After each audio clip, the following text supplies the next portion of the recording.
أعوذ بالله من الشيطان الرجيم. بسم الله الرحمن الرحيم.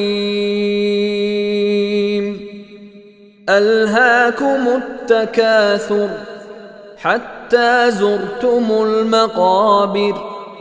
كلا سوف تعلمون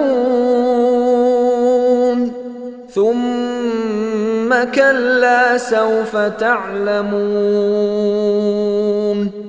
كلا لو تعلمون علم اليقين لترون الجحيم ثم لترونها عين اليقين ثم لتسألن يومئذ عن النعيم.